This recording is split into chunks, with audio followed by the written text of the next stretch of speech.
Today we are not just naming concurrency patterns, we are learning how to prove that a stateful design still behaves correctly when two actors collide. The goal is to move from a passing sequential demo to a defensible concurrency argument, invariant, failure reproduction, correction, and evidence. So for A1, it is not enough to say I added a lock? Right. You must say what property the lock protects, how the old design failed, what the fixed run proves, and what trade-off you accepted. A happy path demo often succeeds because nothing overlaps. Once timing, retries, or multiple workers arrive, hidden assumptions become visible. Why does the same code look correct before pressure? Because the sequential run accidentally preserves the invariant. It never tests whether the design itself preserves it under interference.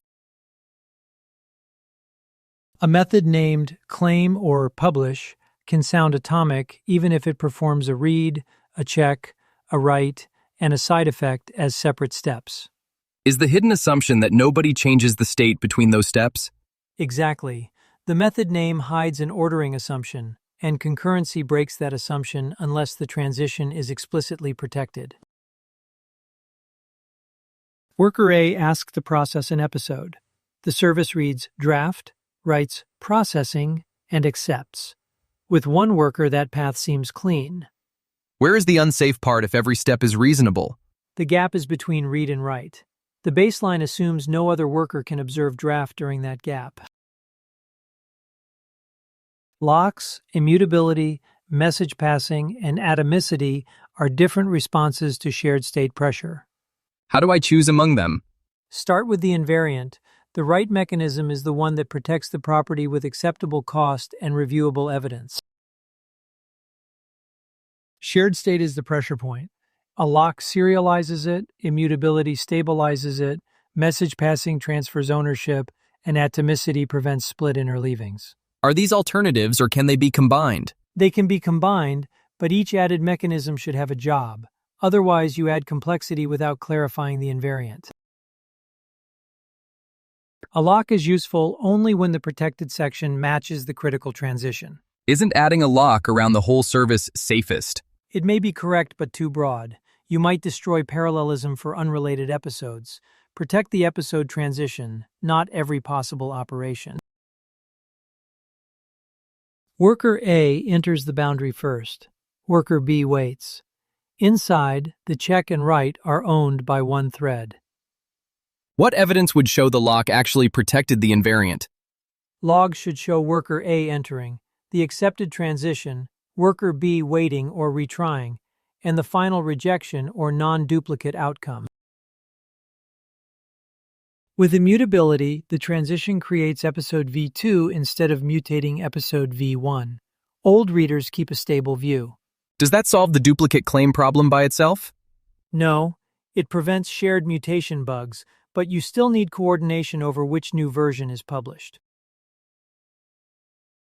Immutable objects simplify reasoning because values do not change after construction. Where does the concurrency bug move? It moves to publication. Two workers may both create valid-looking next values, so the system must decide which version wins. Message passing routes claims through a channel to an orchestrator, so workers do not directly mutate the episode state. Is the orchestrator just a lock in another form? It serves a similar serialization purpose, but it also makes ownership explicit. The trade-off is queue latency, ordering, and backpressure. Atomicity folds read, validate, and write into one indivisible operation. What would prove the operation was really atomic? A pressure test where two workers race and the logs show one accepted transition and one rejected stale attempt. The invariant is the condition that must remain true across valid executions. Here, one worker owns a transition for a given episode at a time. Why is the invariant more important than the mechanism? Because many mechanisms can be plausible. Only the invariant tells us what success and failure mean. The episode moves through draft, processing, ready to publish, published, and failed. Each transition has rules. Where do concurrency bugs enter the state machine? They appear when code treats transitions as informal updates instead of guarded moves with expected source states and allowed actors. Episode 42 starts as draft. Worker A reads draft. Before A commits, worker B also reads draft. So both workers are telling the truth when they say they saw draft. Yes, and that is why the bug is subtle. The failure is not a bad read. It is an unprotected transition based on a stale observation. Worker A reads draft. Worker B reads draft. Then both write processing. The final state may look normal while duplicate work already started. How would I prove this happened if the final state is only processing? Capture worker ID, episode ID, previous state, new state, timestamp, and outcome for each attempt. The interleaving must be reconstructible. A good pressure test forces the bad timing.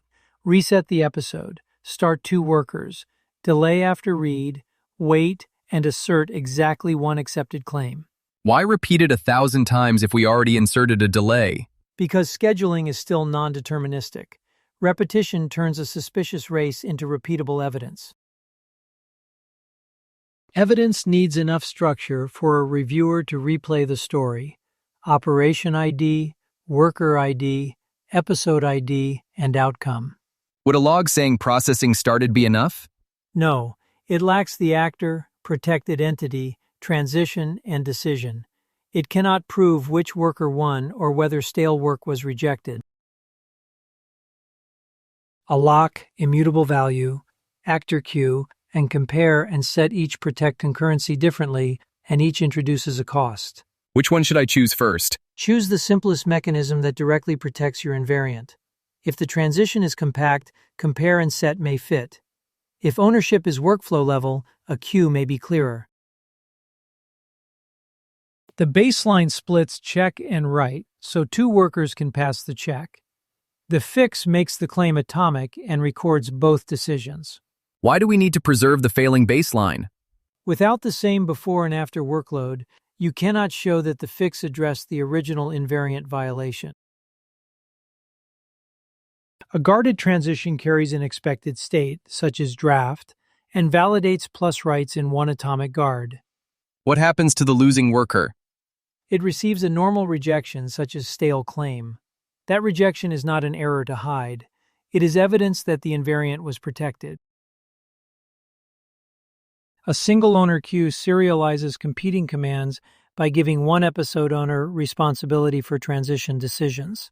What failure does this introduce instead? The queue can become slow or stuck. You now need evidence about ordering, retries, back pressure, and owner availability. Idempotency protects against duplicate external consequences. A retry carries a key, and the dedupe store decides whether to reuse an existing result. Is this different from preventing two workers from claiming the episode? Yes, a claim guard protects state ownership. Idempotency protects side effects when retries or duplicate requests occur. The recurring failures are weak tests, tool-first explanations, vague logs, unproved fixes, and hidden trade-offs. Which of these hurts the integrity packet most? Usually vague evidence. If a reviewer cannot reconstruct the failure and the fix, the design claim becomes an unsupported assertion. A single passing demo leads to no pressure test, which leads to vague logs, which leads to an unproved fix, which weakens the integrity packet. Where should we break that chain first? Add a pressure test targeted at the invariant, then instrument the run so the competing actors and outcomes are visible. Your integrity packet should state the invariant, describe the hidden assumption, preserve the failing scenario, and show before and after evidence. What remaining risk should I name if I use compare and set? Name version handling, rejection logic, and any side effects that occur outside the atomic boundary. A strong defense flows from claim to pressure test, structured logs, before and after comparison, design decision, and integrity packet. What is the claim in the episode example? Only one worker can claim episode 42's draft to processing transition. The pressure test and logs must support that claim. Use these prompts as an oral defense. Answer in domain language first. Invariant, assumption, forced interleaving, decisive logline, trade-off, and project mapping. If asked which logline proves the losing worker was rejected, what should I point to? Point to the record with the operation ID, worker ID, episode ID, expected state, observed state, and outcome rejected. The loop is: name the invariant, stress it with a repeatable failure, choose a targeted fix, and validate it with evidence. For A1, be ready to defend every step.